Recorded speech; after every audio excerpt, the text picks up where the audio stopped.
वैसे मैंने इस टॉपिक पे एक पहले वीडियो बना रखा है, पर मुझे लगा कि वापस से एक बार मुझे इस पे वीडियो बनाना पड़ेगा, क्योंकि वीडियो 2 साल पहले बना हुआ था, तो बहुत सारे लोग उस वीडियो को देखे बिना सैस सेल्स में आने की कोशिश करते हैं। मैं एग्ज़ाम्पल देता हूँ, कुछ दिन पहले मैं किसी से बात कर रहा था, वो पर्सन चाहता था कि वो सैस सेल्स में आए, पर वो ये नहीं समझ पा रहा था कि सैस में और सीआरएम में डिफरेंस क्या है। तो हमें ये समझना पड़ेगा कि सैस होता क्या है? सैस का मतलब होता है वो सारे सॉफ्टवेयर जो कोई सर्विस की तरह यूज़ करता है। तो अब आप बोलोगे कि सारे सॉफ्टवेयर तो कोई ना कोई सर्विस की तरह यूज़ कर ही रहा होता है, तो सैस में क्या डिफरेंस होता है? तो इसका सबसे बड़ा डिफरेंस ये होता है कि सैस जो होता है वो क्लाउड के ऊपर होता है। उसको आपके प्रेमिसेस में इंस्टॉल करने की ज़रूरत नहीं पड़ती है, आपके हार्डवेयर में इंस्टॉल करने की ज़रूरत नहीं पड़ती है। उसका अगर मैं एग्ज़ाम्पल दे दूँ तो एक्सेल भी एक सॉफ्टवेयर है, पर वो एक्सेल आपके लैपटॉप में ही चल सकता है। उसी एक्सेल को, उसी फाइल को कोई और एक्सेस नहीं कर सकता है। बट अगर आप जी ड्राइव पे जो शीट होती है, जो गूगल शीट होती है, वो एक सैस है, क्योंकि उसको एक टाइम पे बहुत सारे लोग यूज़ कर रहे होते हैं। हर जगह वो एक्सेस हो सकता है और उसको हार्डवेयर में इंस्टॉल करने की ज़रूरत नहीं पड़ती है। इसका एक और एग्ज़ाम्पल मैं देता हूँ, वो है एप्लीकेशंस जो गेम्स होते हैं।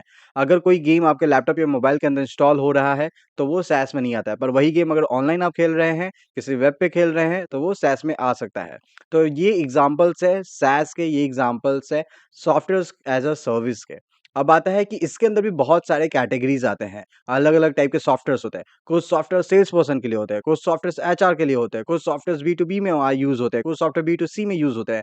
तो अलग-अलग कैटेगरीज़ के अलग-अलग सॉफ्टवेयर्स होते हैं। वो सारे भी सैस ही हैं, वो अलग नहीं हैं। तो हमें ये समझना बहुत ज़रूरी है कि जो सैस है, उसमें भी अलग-अलग पार्ट होते हैं। जैसे अगर मैं ट्रैको की एग्ज़ाम्पल लूँ, तो ट्रैको एक लॉजिस्टिक सॉफ्टवेयर है, लॉजिस्टिक सैस है। वो लॉजिस्टिक के प्रॉब्लम सॉल्व कर रहा है। वहीं अगर सेल्सफोर्स का एग्ज़ाम्पल दूँ, तो सेल्सफोर्स सीआरएम बनाती है, सेल्सफोर्स सेल्स पर्सन के लिए सॉफ्टवेयर बनाती है, जबकि वो भी सैस ही है। वहीं मैं अगर कुछ और एग्ज़ाम्पल लूँ, तो वो बहुत सारे जैसे के का एक सॉफ्टवेयर है, के का भी एचआरएमएस सॉफ्टवेयर है, वो एचआर के लिए सॉफ्टवेयर है, पर वो भी सैस ही है। इस तरीके से बहुत सारे सॉफ्टवेयर्स हैं, जो अलग-अलग कैटेगरी में डील करते हैं, अलग-अलग यूज़र्स के लिए बना होता है और वो पर सारे के सारे सैस में ही आते हैं। अब सॉफ्टवेयर अलग-अलग टाइप के हो सकते हैं, पर सवाल ये आता है कि क्या सारे सैस होते हैं या नहीं होते हैं? वो अब ये सारे सैस कैसे आप समझेंगे? क्या ऐसा सॉफ्टवेयर में होता है जो आपको बता सकता है कि ये सैस है या नहीं है? तो 3 मेजर रीज़न होते हैं किसी भी सॉफ्टवेयर को सैस होने में। पहला, उसको आपके लैपटॉप या आपके हार्डवेयर या आपके प्रेमिसेस में इंस्टॉल होने की ज़रूरत नहीं होती है, वो आप कहीं से भी एक्सेस कर सकते हैं।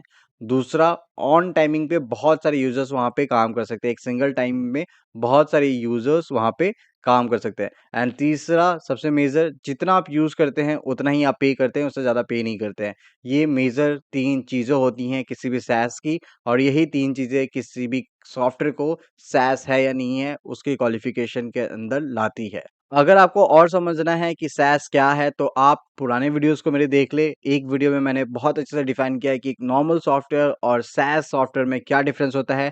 वो वीडियो भी आपको आई बटन पे फ्लैश हो रहा होगा, उसका भी लिंक डिस्क्रिप्शन में मैंने दे दिया है, तो उसे भी ज़रूर जाके चेकआउट कर लें। तो नेक्स्ट टाइम अगर आपको कोई भी डाउट हो कि सैस क्या है, तो आप प्लीज़ मेरा ये वीडियो देखें या किसी को दिखा दें। और इसके अलावा भी मैंने एक और वीडियो बना रखा है, जिसका टाइटल व्हाट इज़ सैस है। आई बटन में भी आपको फ्लैश हो रहा होगा, नीचे डिस्क्रिप्शन में उसका लिंक है, तो प्लीज़ जाइए और उस वीडियो को देख सकते हैं।